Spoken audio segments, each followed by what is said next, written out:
Hasilnya adalah 7 barang bukti yang diduga bagian dari proyektil peluru dinyatakan 2 barang bukti bukan bagian dari proyektil. Jadi dari 7 dinyatakan 2 bukan bagian dari proyektil. Terus 5 barang bukti merupakan bagian dari proyektil. Dari 5 proyektil tersebut sebanyak 2 buah identik dengan senjata non-rakitan. Ya, dari 2 tersebut yang identik dengan senjata non-rakitan, 1 identik dengan gagang coklat dan 1 tidak identik dengan gagang coklat maupun gagang putih. Oke, yang sisanya yang 3 buah dinyatakan tidak bisa diidentifikasi karena proses deformasi yang terlalu besar. Jadi proses perubahan di proyektil tersebut susah untuk diidentifikasi. Mungkin kalau waktunya cukup ini bisa diidentifikasi, tapi waktunya tidak cukup sehingga ya belum bisa diidentifikasi yang 3 ini, yang proyektilnya. Terus 4 barang bukti yang diduga bagian dari selongsong dan dinyatakan 1 barang bukti bukan bagian dari selongsong peluru dan 3 selongsong peluru identik dengan senjata petugas kepolisian. Jadi dari apa yang kami temukan di lapangan, 2 identik dengan senjata rakitan yang diduga miliknya FPI, gagang coklat dan gagang putih. Yang 3 selongsong identik dengan miliknya petugas kepolisian. Oke. Yang berikutnya adalah terdapat konteks. Nah, ini yang juga penting, salah satu temuannya Komnas HAM ini penting. Terdapat konteks kesempatan untuk menjauh oleh mobil FPI dari petugas, namun malah mengambil tindakan menunggu mobil petugas. Terdapat luka akibat tembakan pada 6 jenazah tersebut sebanyak 18 luka tembak. Ini detail ada nanti kami dalam laporan yang kami susun. Yang berikutnya adalah terdapat luka jahitan akibat tindakan otopsi. Jadi memang ada luka jahitan, tapi itu konsekuensi dari bagian dari otopsi.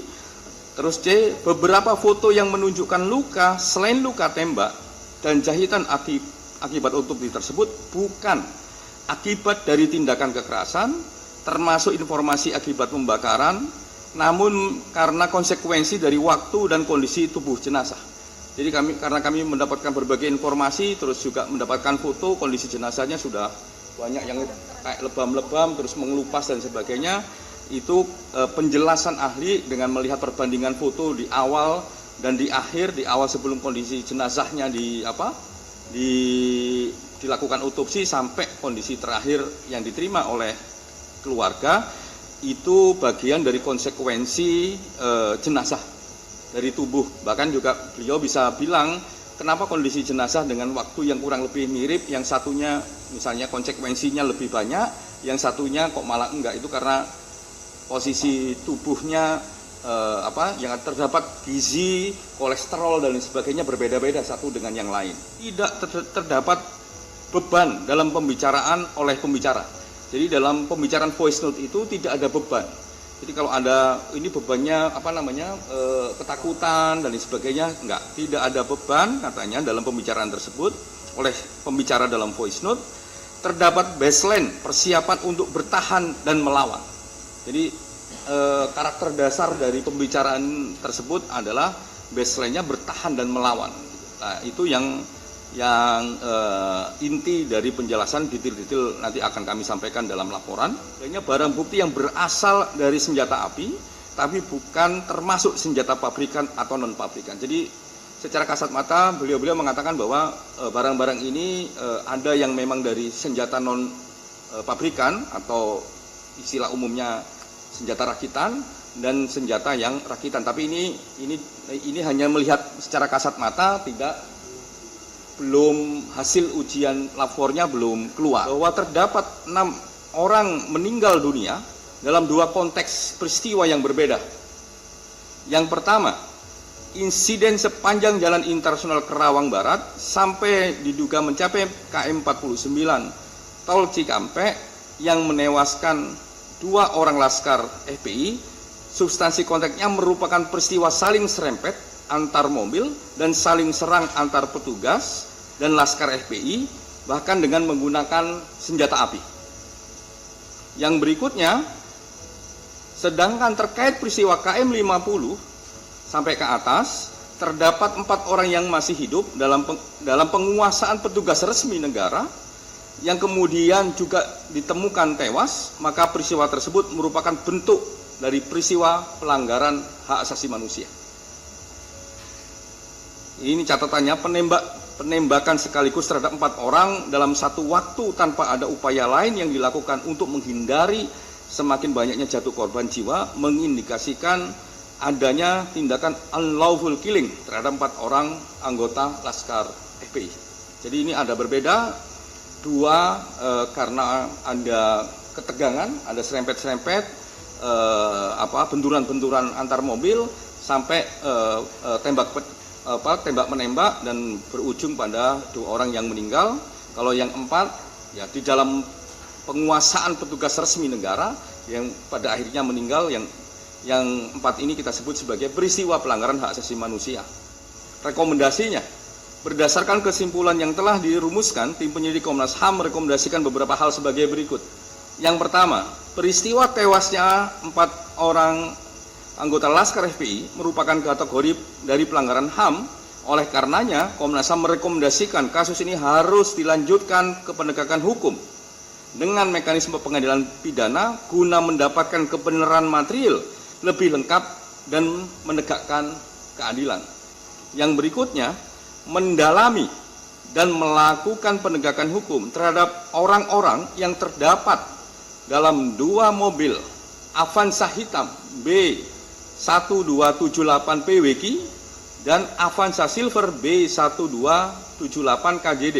Yang berikutnya adalah mengusut lebih lanjut kepemilikan senjata api yang diduga digunakan oleh Laskar FPI. Yang keempat, meminta proses penegakan hukum akuntabel, objektif, transparan sesuai dengan standar hak asasi manusia. Nah, demikian laporan dari tim. Terima kasih.